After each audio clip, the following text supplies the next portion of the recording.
Good morning to all. Today we will discuss protein synthesis. As you know, protein synthesis is a part of gene expression, both in prokaryote and eukaryote systems. So when we talk about gene expression, it is the transfer of the genetic information from the DNA to the proteins through the production of an RNA copy. So that is the DNA to mRNA to a protein. So that protein will have its own functions or structural contribution to the overall complexity of the organism. Now, the genes in DNA encode for protein molecules, which are the workhorses of the cell, carrying out all functions necessary for the life.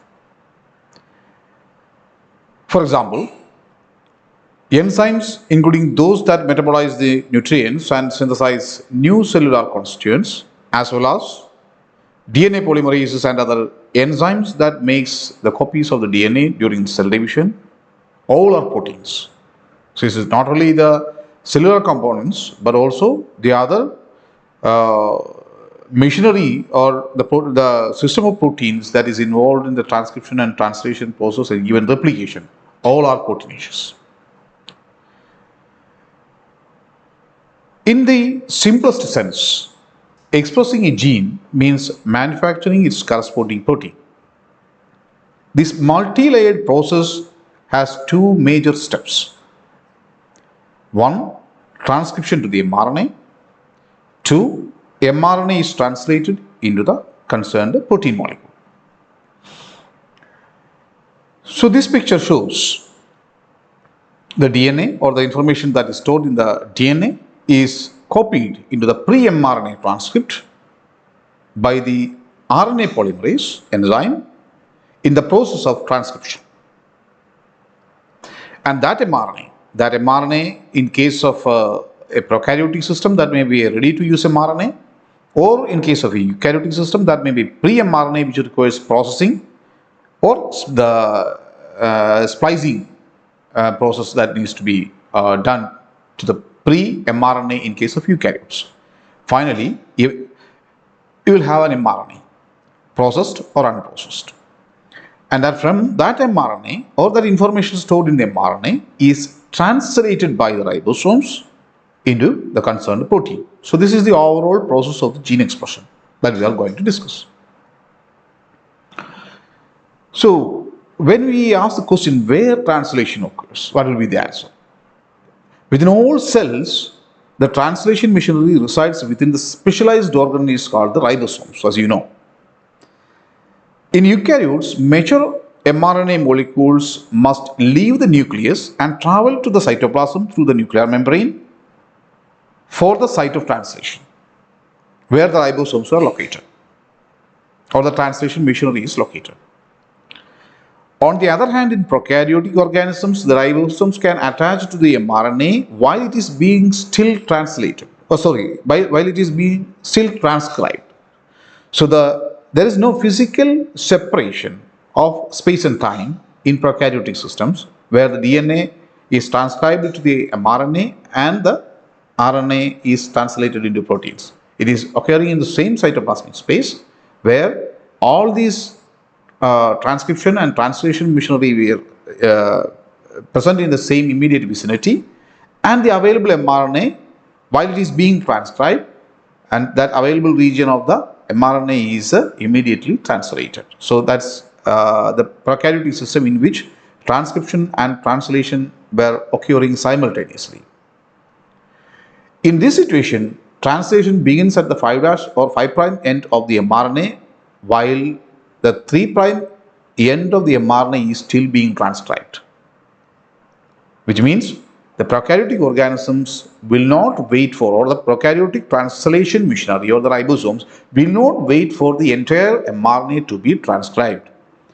It will start the translation process whenever the free 5' end of the mRNA is available. or that part is transcribed. It won't wait for the completion of the transcription process in prokaryotic system. And when we discuss about the ribosomes, both eukaryotes and prokaryotes, we know that in bacterial system we have a 70S ribosome, whereas in eukaryotes we have an 80S ribosome. And the 70S of the bacterial system, actually it is composed of a 30S subunit and a 50S subunit. And in eukaryotes, as you know, it is a 60S subunits and 40S subunit, larger and smaller subunits of the ribosome. In all types of the cells, the ribosome is composed of two subunits. The large one, that may be a 50 or 60, prokaryotic and eukaryotic subunit, and the smaller subunit may be 30 or 40 as in prokaryotic and eukaryotic systems respectively. These subunits were marked as S, denoting Swedberg unit, which is a measure of the sedimentation velocity, and therefore it is the measure of the mass of the molecule. Each subunit exists separately in the cytoplasm but the two units join together on the mRNA molecule during the translation process. The ribosomal subunits contain proteins and specialized ribosomal RNA molecules known as rRNA molecules. In the diagram you can see the 50S subunit, we have 5S ribosomal RNA molecules, which is having about 120 nucleotides length, and 23S rRNA molecule, which is having about 3200 and more nucleotides length, and 36 different proteins, which is constituting the structure or contributing to the structure of the 50S ribosomal unit or larger subunit of the prokaryotic system. And the smaller subunit or 30S subunit of the prokaryotes is having 16S rRNA molecule, and that the length of the rRNA molecule is about 1540 nucleotides, and about 20 different proteins were also used in the structure of these 30S subunit. In eukaryotic ribosomes, as you know, we have 5S rRNA molecules of 120 nucleotides length and 20S rRNA molecules of about 4700 nucleotides length and 5.8S rRNA molecule of 160 nucleotide length. That is the three different rRNA molecules incorporated in the 60S larger subunit of the eukaryotes. And also we have more than 49 proteins that is used for the structure as the structural parts of the 60S subunit. Now, the smaller subunit of the eukaryotic system, that is a 40S subunit, is having 18S rRNA molecule and 33 different proteins which used for the makeup of these 40S ribosomal subunit of the eukaryotes. So this is the overall structure of the ribosomes that is used in prokaryotes and eukaryotes, and the different components like rRNAs, different types of rRNAs, their lengths, and the number of different proteins that is used for the manufacture of the ribosomes we are now discussing in this slide. I hope you understand that one. Now in the bacterial ribosome, as we discussed, it is composed of the larger subunit of 50S and the smaller subunit of 30S. And S stands for the Swedberg unit, and these ribosome or the 70S ribosome of this bacterial system is having 4 different sites. The first site in the ribosome is the mRNA binding site, which is usually located in the smaller subunit or 30S subunit of the ribosome, and this is the location that is marked here. And then A site, which is also known as amino acyl site. So the A site can be easily marked as the amino acyl site, where the incoming tRNA is received. And there is a P site which holds the growing polypeptide. So that is a peptidyl site, P site. And another one, that is E site, which is also known as exit site, or this and which occupies the discharged tRNA during the process of translocation and elongation. So we have four different distinct sites which is marked in the bacterial ribosome. Even in the case of eukaryotic ribosomes also, we have these different sites available, and these are four other different sites that we want to discuss.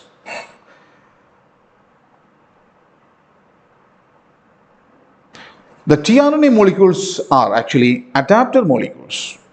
They're also termed as adapter molecules, and they have one end that can read the triplet code in the mRNA through complementary base pairing. So in the picture you can see that the mRNA with the corresponding codons were represented there, and usually these codons were represented as triplets. We will discuss it later. And these triplet codes were read by the adapter molecules, or one end of the adapter molecules, where we have a complementary three bases of anticodons that is present. So that's adapter molecules were interacting with the codons or the messages in the mRNA using complementary base pairing. And the other end that attaches to the amino acid. So one end is having a triplet that is complementary to the codons in the mRNA, and the other end of these adapter molecules is having a provision for attachment to the concerned amino acid. That's why the tRNAs were termed as adapter molecules in the process of transcription. In the process of translation.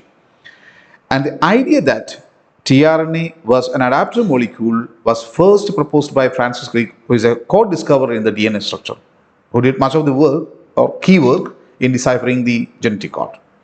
And within the ribosomes, the mRNA and the amino acid tRNA complexes are held together closely. So within the ribosome complex, both these mRNA and these amino acid tRNA complex, or this adapter molecule complex, were held tightly or closely, which facilitates the base pairing. And the rRNA catalyzes the attachment of each new amino acid to the growing chain. We'll discuss it later.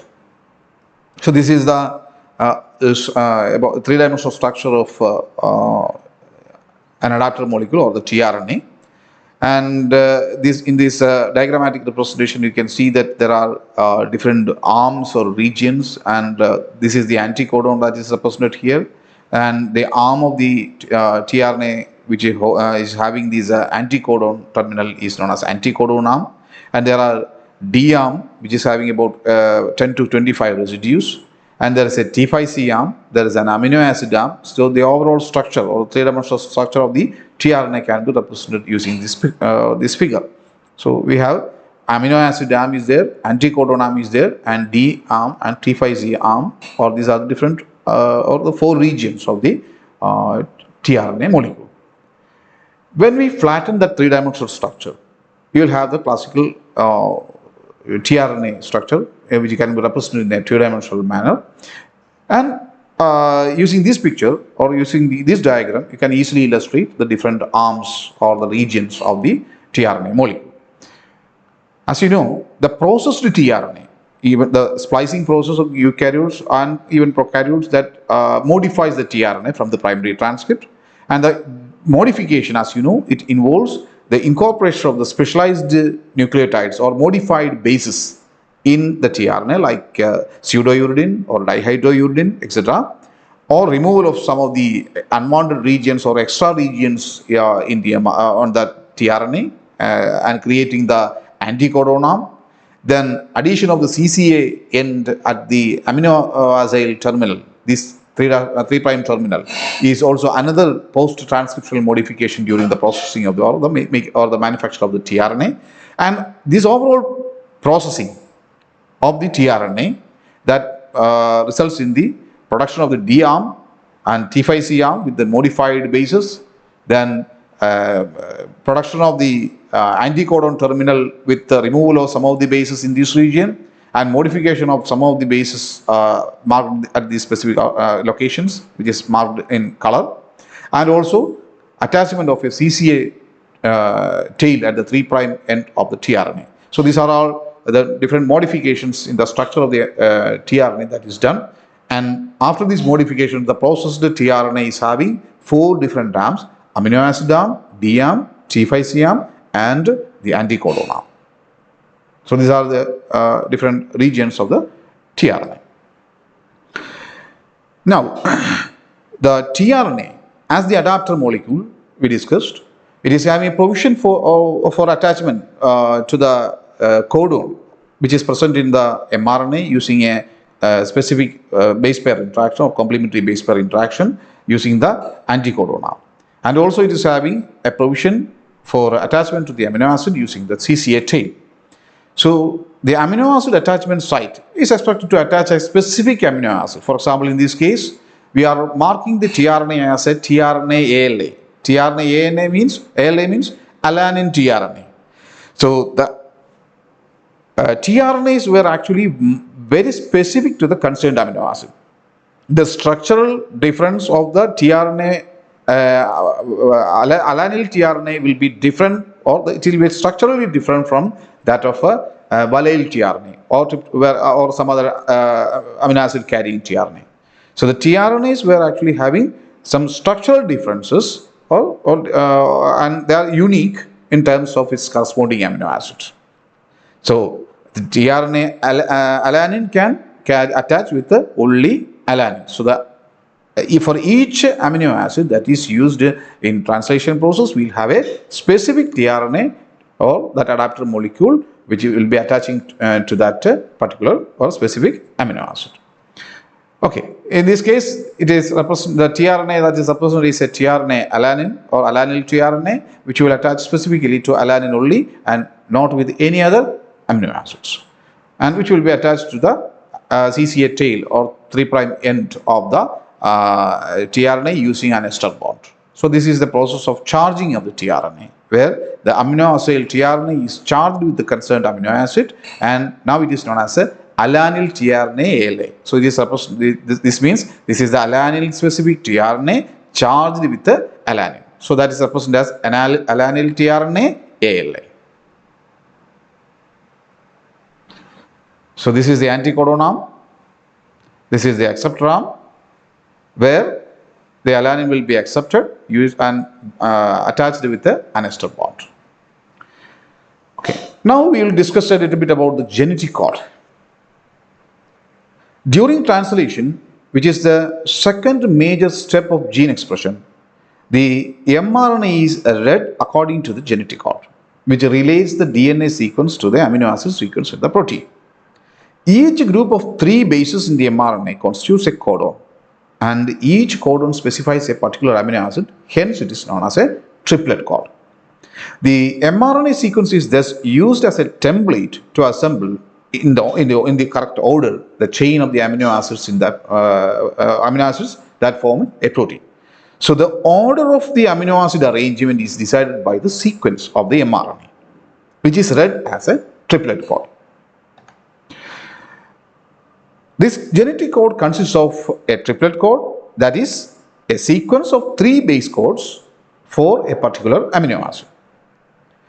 There are 4^3 or 64 possible combinations of triplet codes that is available using the genetic code, because we have 4 different bases that is used, and for each base we have since it is a triplet, we will have 3 combinations. So the total possible combinations will be 64, that is a 4^3 total number of bases present, that is A,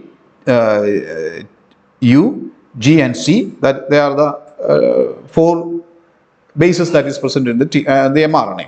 And for each mRNA or for each base in the mRNA, we will have 64 combinations when we are reading it as a triplet. So that is a 4^3, which corresponds to 64 possible combinations that is represented in the table.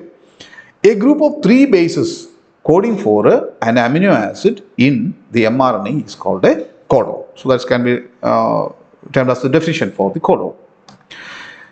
This genetic code is having some special features.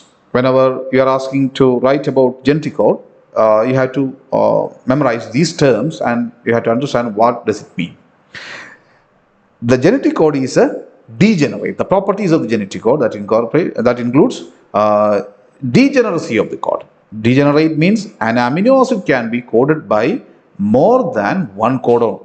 So for every amino acid there is no specific or there is not a single specific codon, multiple codons can code for same amino acid. That means many codons were coding for a single amino acid. That means degenerate. That is the degeneracy of the code. An amino acid can be coded for by more than one codon, and in the picture you can see that, for example, leucine we have 4 different codons, isoleucine we have 3 codons, methionine we have a single codon, phenylalanine we have 2 codons, and for serine we have 4 codons. 4 different combinations of the codons were coding for the same amino acid. So that is the concept of the degeneracy.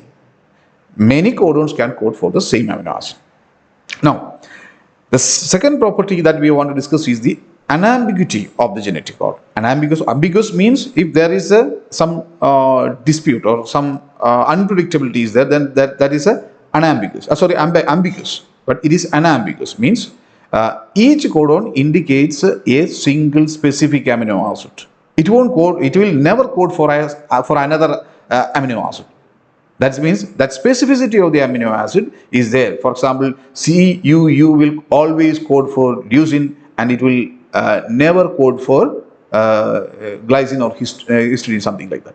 So that means the codon is specific for a particular amino acid. A single codon is specific for a particular amino acid. Never a single codon can code for 2 different amino acids. So that is unambiguous. There is no dispute on that one. Okay. Now, the codons are non-overlapping, which means non-overlapping means when translated, the reading frame is advanced 3 bases at a time. So they are non-overlapping means the codons were read 3 bases at a time, like 1, 2, 3 will be the first codon, and the 4, 5 and 6 bases will be the second codon, something like that. And never it will overlap. The codons will not overlap while reading. Okay, so that is the non-overlapping nature of the codon.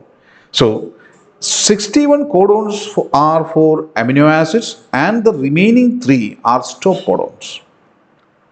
Out of these 64 possibilities of the codon triplets, 61 code for amino acid, and 3 will have no corresponding amino acid. That is a UAA, UAG and UGA are 3 codons which will not have any corresponding amino acid, and they are known as stop codons that were used for terminating the polypeptide synthesis or translation process.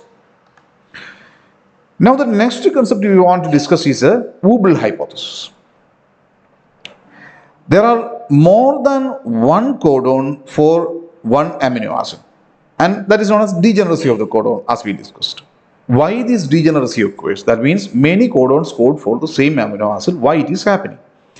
To explain the possible cause of the degeneracy of the codons, in 1966, Francis Crick proposed the Weibull hypothesis. The Weibull hypothesis states that the base at the 5' end of the anticodon is spatially confined as the other two, it is not spatially confined as the other 2 bases, allowing it to form hydrogen bonds with any of the several bases located in the 3' end of the codon. So,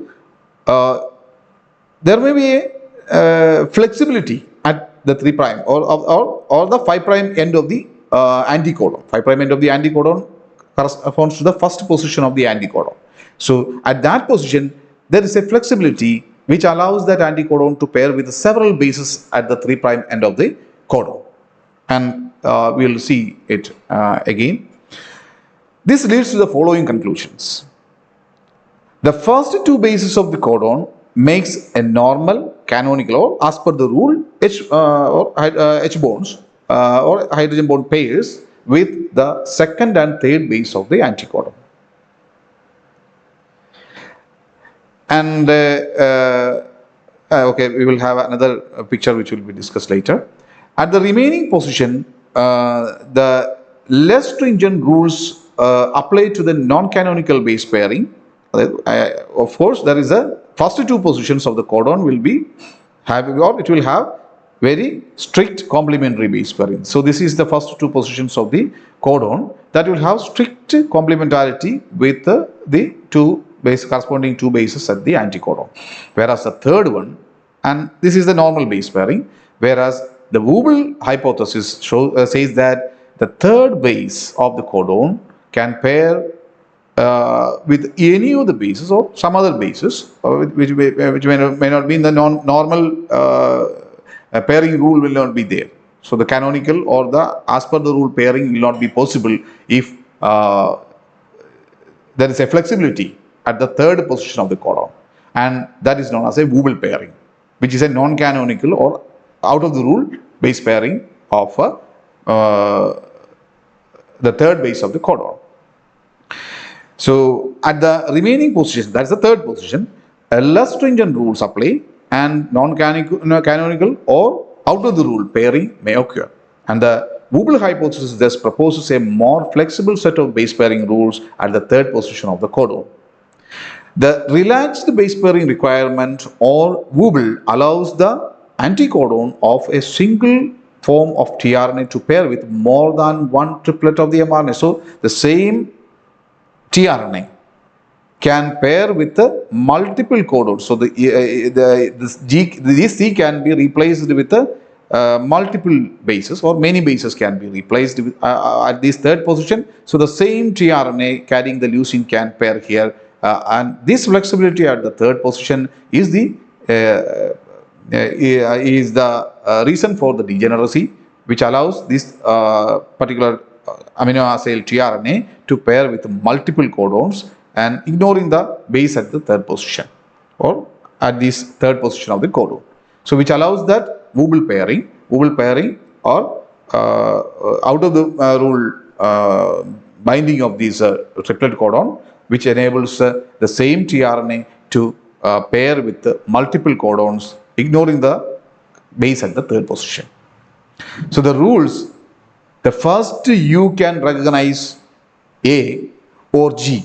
So first, if it is a U that can pair with A or G, and for the first G can recognize U or C. So alternatively, there is a in the codon we have if there is a U in the anticodon that can pair with A or G, and if there is a G in the anticodon that can pair with U or C. And of course, if there is a modified base like inosine, we will discuss it later, and that inosine can pair with the U, C or A in the codon.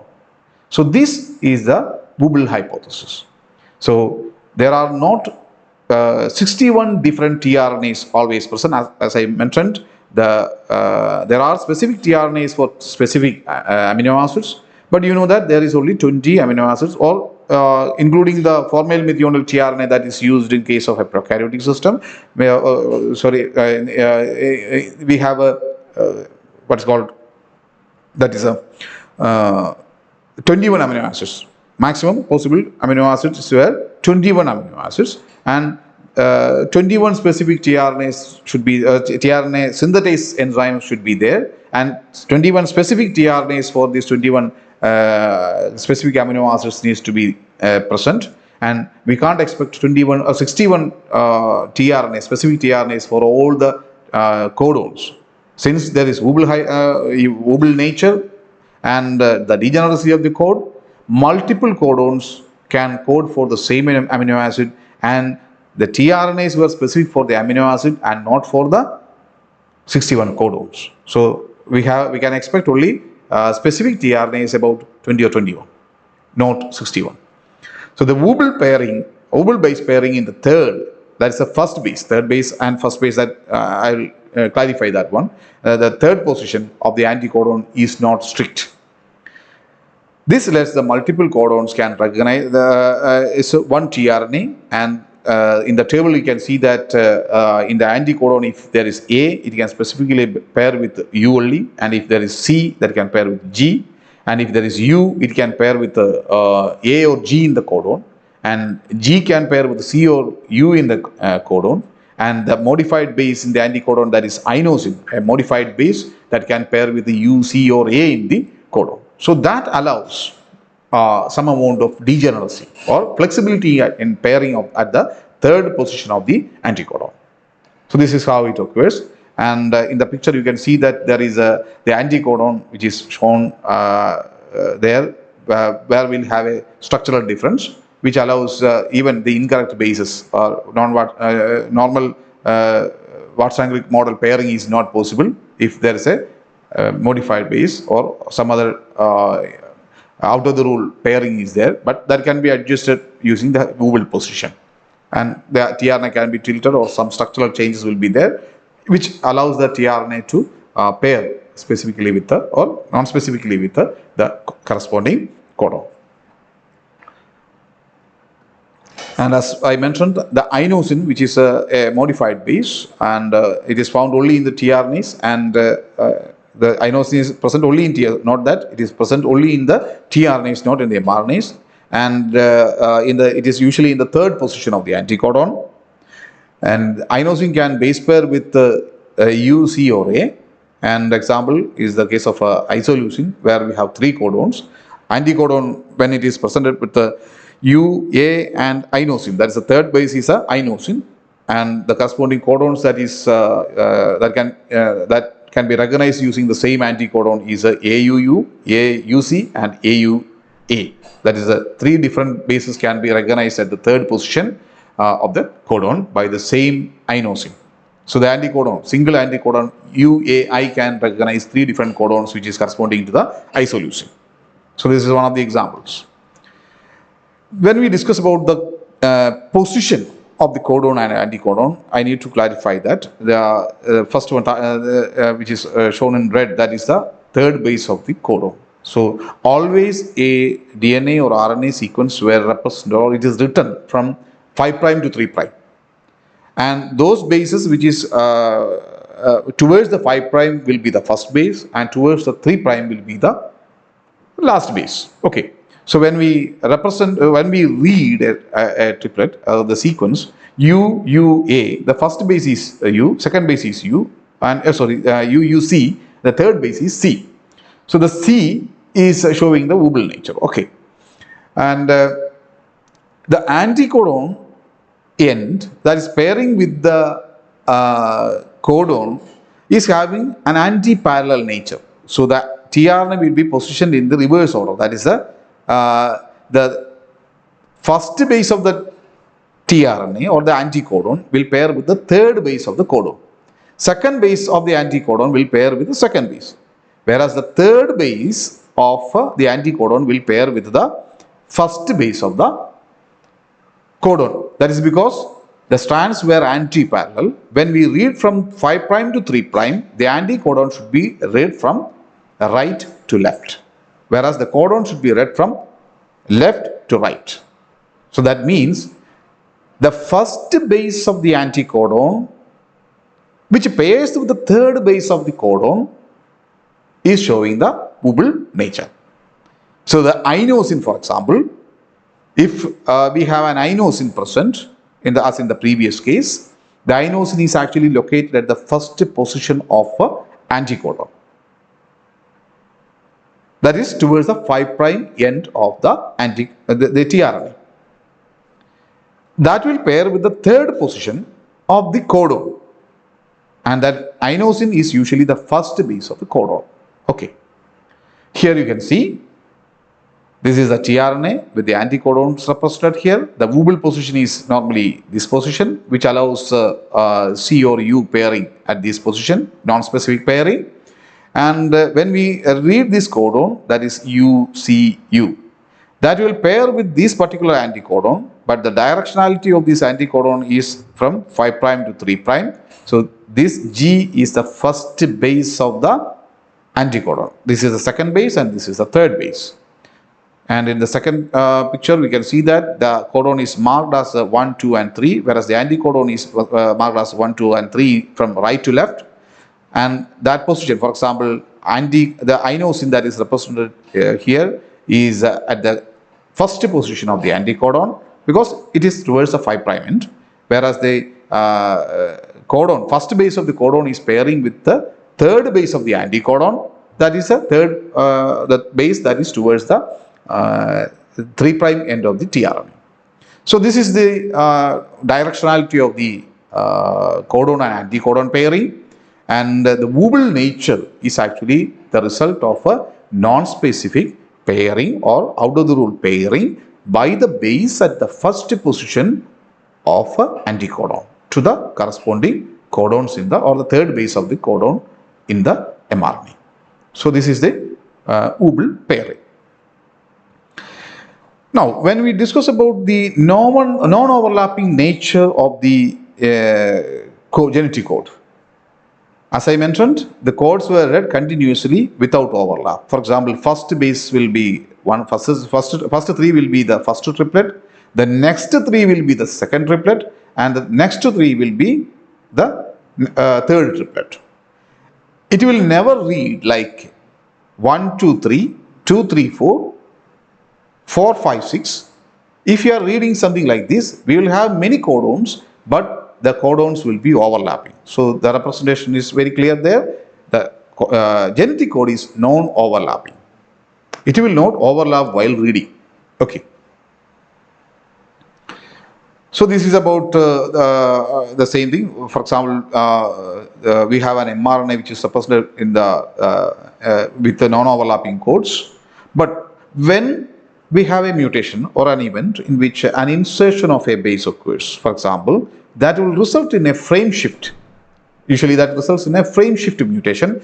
One base is inserted, the entire frame, reading frame will be shifting, and from that point onwards, the amino acid coded will be different one.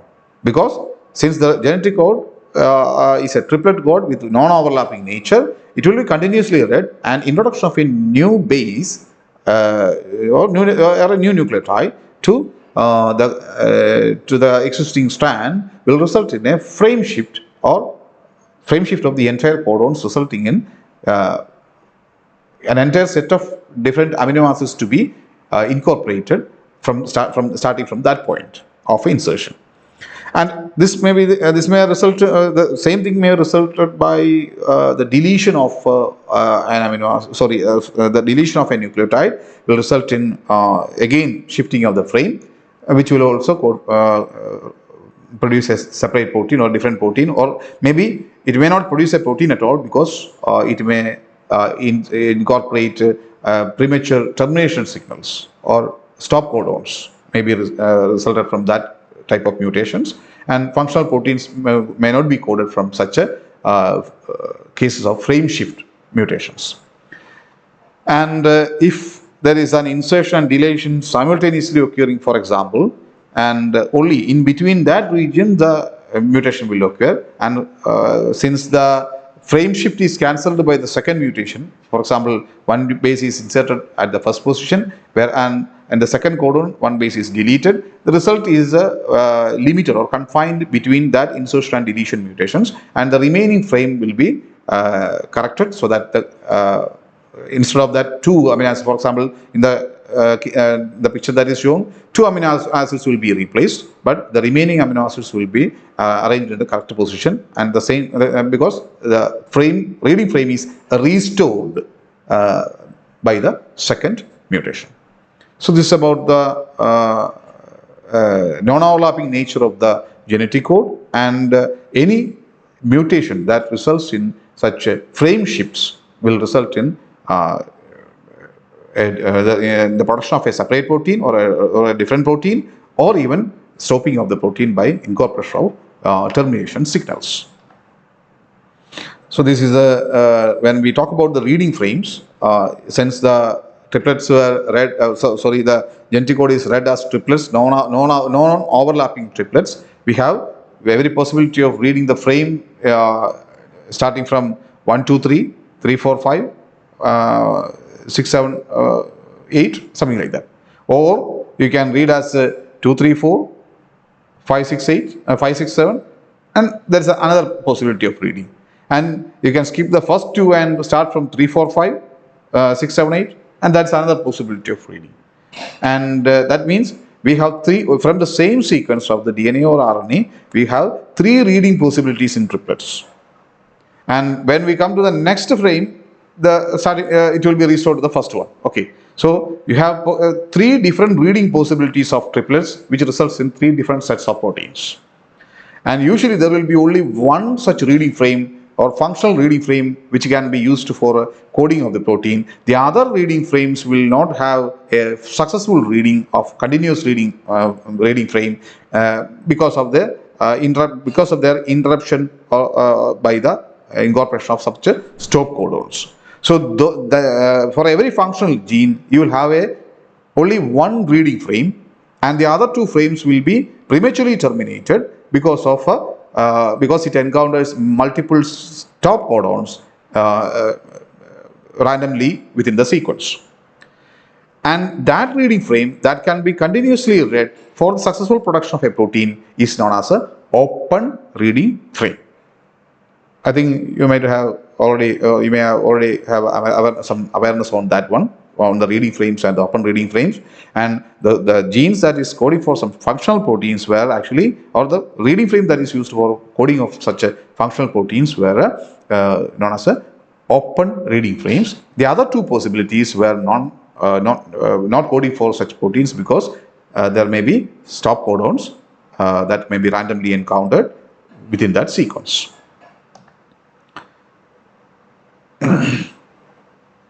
Effect of a termination codon in a repeating tetranucleotide sequence. For example, if the reading frame is correct, it may continuously code for the corresponding protein, and if the reading frame is wrong, there may be multiple termination signals that will be encountered during the translation process. Now, this is about the different regions of the mRNA. The mRNA is having basically three regions. One is a leader region, and that is everything before the start codon, that is AUG. The start codon is the AUG codon, and which will be incorporated with a methionine or formyl methionine. So everything before that start codon is a leader region. Usually it is having some ribosome binding site, and in prokaryotic system we have a Shine-Delgarno sequence, which is a ribosome binding site, and that type of leader region, which will enable the ribosome binding and correct positioning of the ribosomal assembly to the start codon is leader region. The trailer region is there, that is everything after the stop codon, that is known as a trailer region. And the stop codons were UAG, UAA or UGA, which are the stop codons, and everything after that region were known as trailer regions, which is not actually translated. Then there is a coding region that is starting from the AUG start codon to the stop codon, and that region is the coding region of the mRNA. So mRNA is having three different regions: a leader region, trailer region, and coding region. And in eukaryotic mRNA, we have two more regions, and that is there is a cap site that is a part of the post-transcription modification. There is a poly A tail which is attached at 3' end, and this is also a post-transcriptional modification. So this is the overall structure of the mRNA of prokaryotes and eukaryotes. Now the next item that we want to discuss is about amino-acyl tRNA synthetases, which are the enzymes, that is specific enzymes which is used for charging the tRNAs or specifically attaching the amino acids to the tRNAs. And that process is known as activation of the tRNA. So that is the attachment of the specific amino acid on the specific tRNA is known as the activation of the tRNA. These amino-acyl tRNA synthetases is having multiple active sites. One may be for attachment of the amino acid, and another one for attachment of an ATP, and another one for attachment of the corresponding tRNA. So basically there are three sites in the amino-acyl tRNA synthetase enzyme. And as I mentioned, the amino-acyl tRNA synthetase is a very specific enzyme. And why it is so specific? That actually the amino-acyl tRNA synthetase is the enzyme that ensures the accuracy of the translation process. In DNA, if there is an error that is occurred during the replication process, then there is a repair mechanism to identify that error, and that repair mechanism will restore that error so that the correct genetic information is maintained. But if you are, while translating the language, if you are misinterpreting that one and you are writing something out, then certainly the meaning will be different.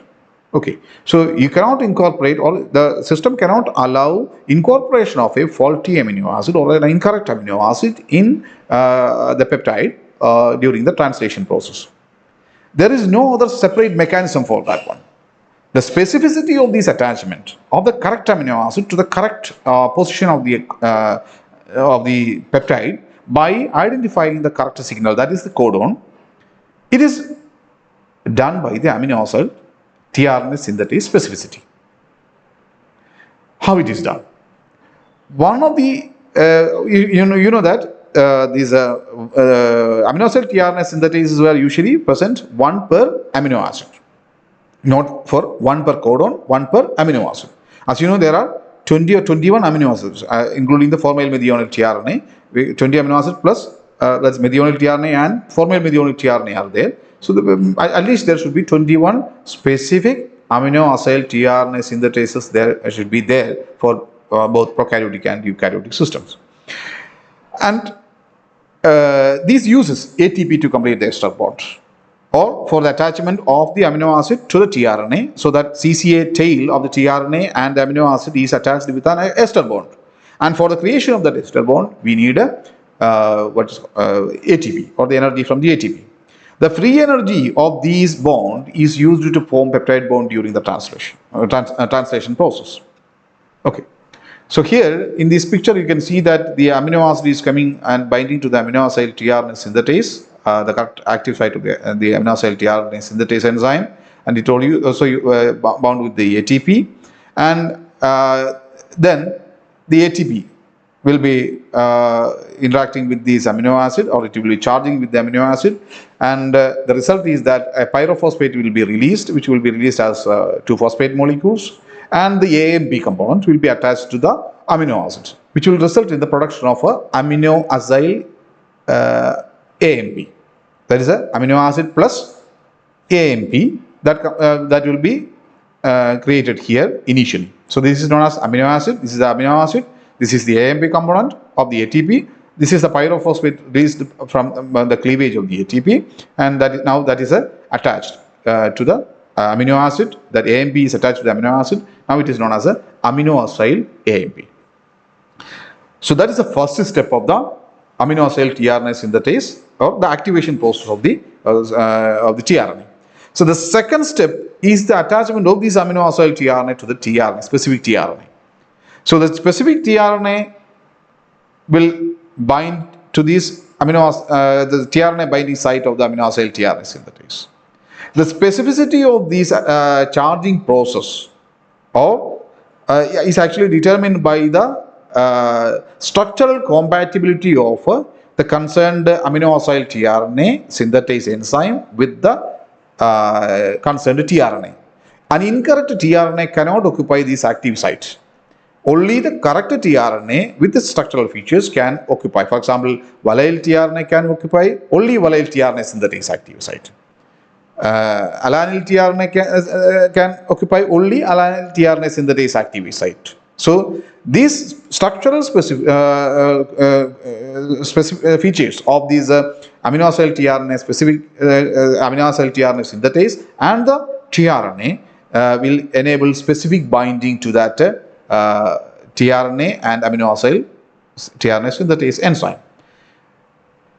Now this will be attached. These amino acyl tRNA, amino acyl AMP will transfer that amino acid to the CCA tail using an ester bond formation, and the AMP is released. And that now the charged tRNA or the activated tRNA with the corresponding amino acid is released. So this is the charged amino acid with the corresponding amino acid. Sorry, the charged tRNA with the corresponding amino acid. Now, the specificity is ensured by the amino acyl tRNA synthetase. It ensures that the correct amino acid is only entering the active site of the amino acid, and it also verifies that the correct tRNA is actually accepted at the the tRNA active site. So, this structural specificity and the correct selection by the tRNA synthetase ensures that the exact amino acid or specific amino acid is attached with the specific tRNA during the activation process. Since this is occurring at 2 stages, that is the first step is the activation of the amino acid, then attachment of that amino acid with the tRNA. Since it is occurring at 2 stages and there is a time delay in that actual process. This allows the incorrect entry of an amino acid, for example, into an incorrect amino acid tRNA synthetase enzyme. If something happens like that, then before the second stage of the transfer of these amino acid A and B to the tRNA, that will be expelled. So this reaction is occurring at two stages. Immediately the amino acid is not directly attached to the tRNA. First of all, the amino acid A and B is formed, and that amino acid A and B is next transferred to the tRNA. And since this is a two-step process, if an incorrect amino acid is somehow attached to the A and B, then before the starting of the second stage, that will be expelled spontaneously. So this type of amino acids specific attachment to the corresponding tRNA is ensured by the amino acid tRNA synthetase enzyme, which conducts this process in two stages. That is, the first one is the amino acid activation by the AMP, and that results in the production of amino acid AMP. Then that amino acid AMP, the enzyme will again check whether it is the correct amino acid AMP which is occupied at the active site. And if it is a correct AMP, then it will be charged or connected to the tRNA. And if it is an incorrect amino acid that is by chance or by random occurrence, if it is attached to an AMP, then it will be expelled instead of attaching to the tRNA. So this is a two-step process which allows the enzyme to check for the correctness of the amino acid before attachment to the tRNA and activation of the tRNA. So this is another representation in which the amino acid is represented here, and this is the ATP molecule that is coming to attach to that amino acid. And during the first step, the ATP, the AMP component is attached to the amino acid by releasing two phosphate molecules, that is a PPI. So now we have the amino acid AMP here. The amino acid AMP is having two stages. Then in the tRNA we have a CCA end, that is the 3' end. So the last base at the 3' end of the tRNA is the adenine, CCA tail is there. So that A is there, and in that adenine we have two OH groups at the 2' and 3' positions, because it's a RNA. We have two OH groups, three OH groups of 2' and 3' positions. So these amino acid A and B may attach to the 2' OH by an ester bond, and this is the one result, or it can attach to the 3' OH. So these amino acid A and B can either attach to 2' OH or 3' OH. In either case, when we come to this picture, second picture, you can see that the attachment may be at 2' position or at the 3' position. And if it is at the 2' position, if it is at the 2' position, then it will be transferred to the 3' position. Then that after the transesterification of these 2' to 3' shifting, the final result will be the amino acid tRNA with the amino acid attached to the 3' OH of the amino acid tRNA, or the adenine at the CCA tail will be attached with the corresponding amino acid at the 3' position.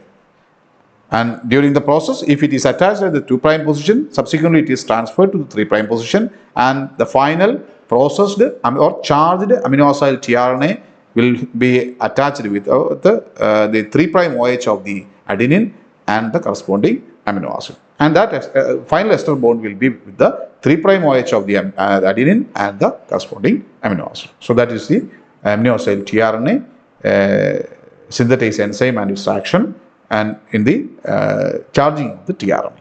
So once the tRNA is charged, we have the tRNA, which is specifically attached to the 3' position of the adenine of the tRNA to the corresponding amino acid. So this is the process of charging of the tRNA. So okay, now this is about the basic concepts. Now we will discuss discuss about the prokaryotic and eukaryotic translation process in a separate session. Okay, thank you.